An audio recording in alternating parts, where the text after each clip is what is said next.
आज doctor Lincoln Verma साहब से हम लोग जानने के लिए प्रयास करते हैं शराब का जब लत लगते है उसमें क्या क्या सिम्टम्स आ सकते हैं या लक्षण आ सकता है, और जब उसका विड्रॉल जब बंद हो जाएंगे उसके बाद में क्या क्या रिस्क हो सकता है, उसका इलाज क्या होगा।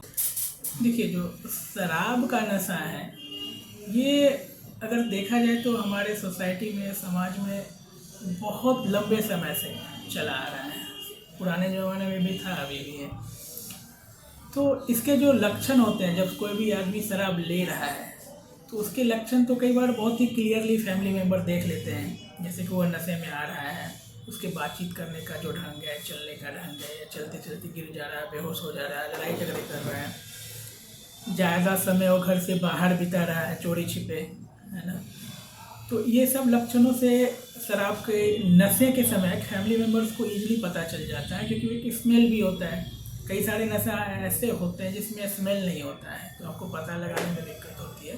शराब में तो ईजिली डिटेक्ट हो जाता है कि सामने वाला जो है शराब यूज कर रहा है। अगर वो रेगुलर बेसिस पे यूज कर रहा है, उसके जो काम कर रहा है या जो उसके सोने का पैटर्न है या उसके खाने पीने का जो पैटर्न है, वो सारी चीज़ें जो डिस्टर्ब हो जाएगी। उसका बिहेवियर, बातचीत करने का तरीका भी डिस्टर्ब होगा, बार बार वो लड़ाइयाँ करेगा, झगड़े करेगा। तो इन चीज़ों से आपको ये तो पता लग जाएगा शराब का नशा कर रहा है।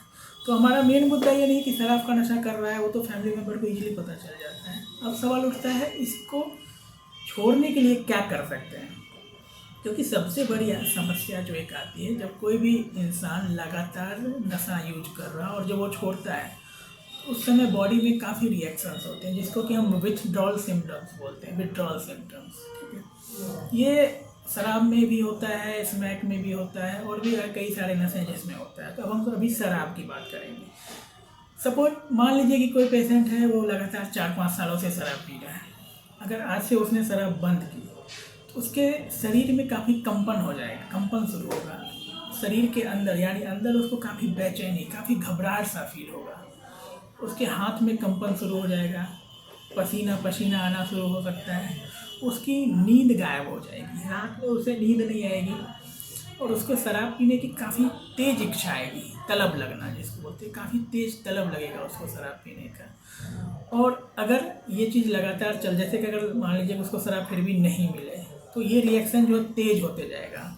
वो उसकी जो एंजाइटी थी वो और बढ़ जाएगी, उसके गुस्सैल हो सकता है, वो एग्रेसिव हो सकता है, तेज आवाज़ में बात करना, गुस्सा करना, ये सब करने लग सकता है। उसके हाथ का कंपन होना वो बढ़ जाएगा, हाथ में कपकपी होगी, शरीर में ताकत नहीं लगेगा उसे। उसके बाद उसके जो आगे का स्टेज आता है, उसमें उसके दिमाग में जो रिएक्शंस आएगा उसकी वजह से डेलीरियम फेज में चला जाता है। डेलीरियम फेज बेसिकली क्या है कि उसके सोचने समझने की शक्ति, सुनने की, समझने की शक्ति डिस्टर्ब हो जाएगी थोड़ी देर के लिए, अचानक से डिस्टर्ब हो जाएगी।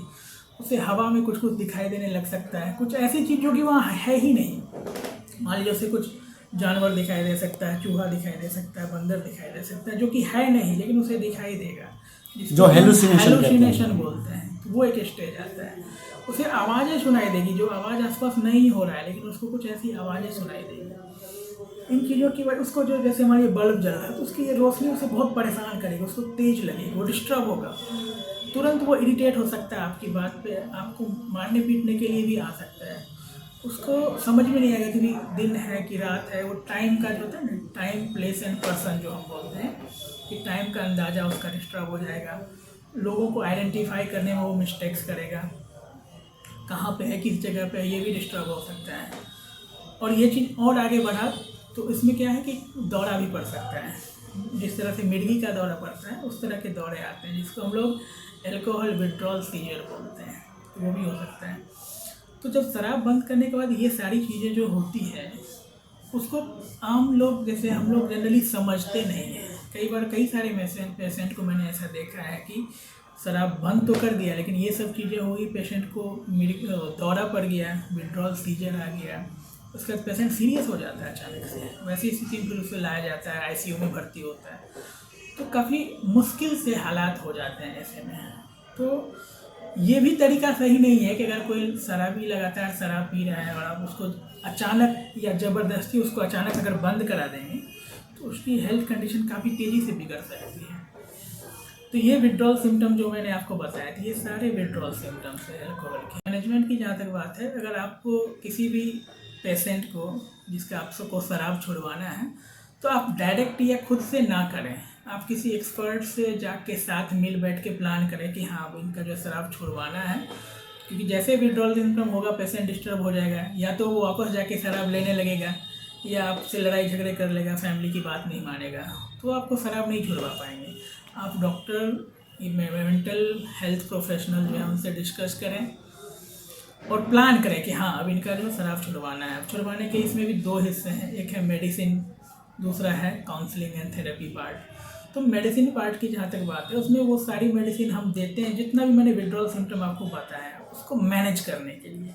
जो उसको नींद नहीं आ रही है, एंजाइटी हो रहा है, घबराहट हो रहा है, गुस्सा आ रहा है, डिलीरियम में जा सकता है पेशेंट या उसको दौरे पड़ सकते हैं, इन सारी चीज़ों को मैनेज करने के लिए उसको पहले ही दवाई शुरू कर दिया जाता है, ताकि शराब बंद करने के बाद ये सारी चीज़ें उसे ना हो।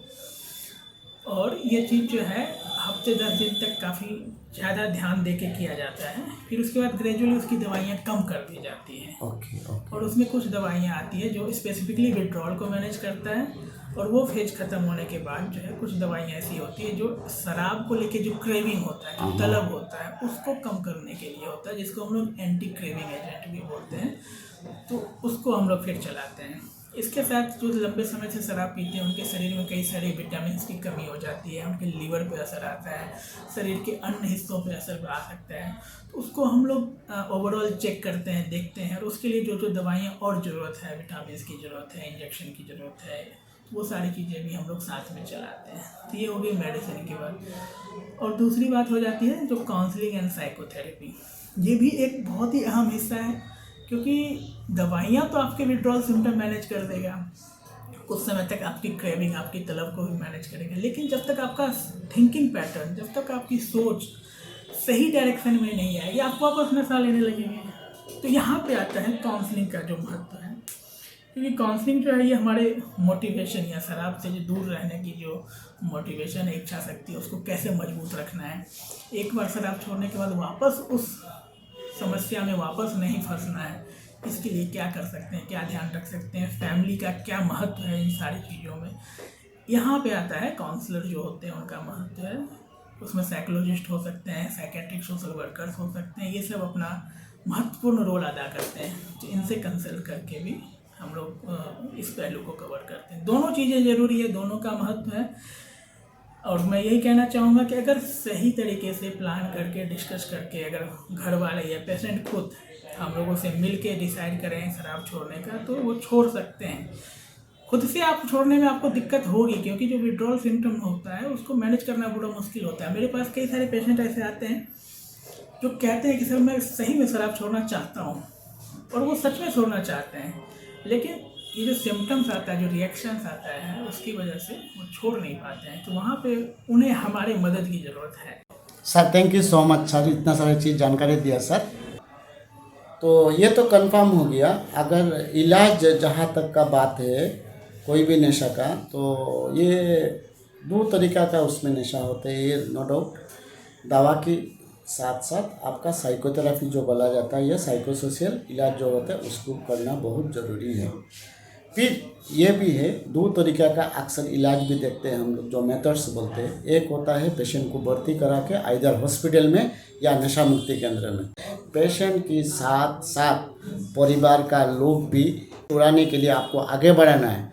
हम लोग जब कोई भी नशा करते हैं तो शुरुआत में अकेले करते हैं, बट जब उसको बंद करते हैं या डिसकंटिन्यू करते हैं, तो इसके लिए परिवार का सलाह लेना, परिवार के साथ साथ चलना, डॉक्टर के पास पे आके अपॉइंटमेंट लेना, आपको साइकोथेरेपिस्ट जो होता है उसके पास में भी जाके आपका भी साथ साथ ज़रूरी है। तब जाके हम लोग कम्प्लीटली नशा मुक्त करा सकते हैं एक व्यक्ति का। वीडियो देखने के लिए बहुत बहुत धन्यवाद।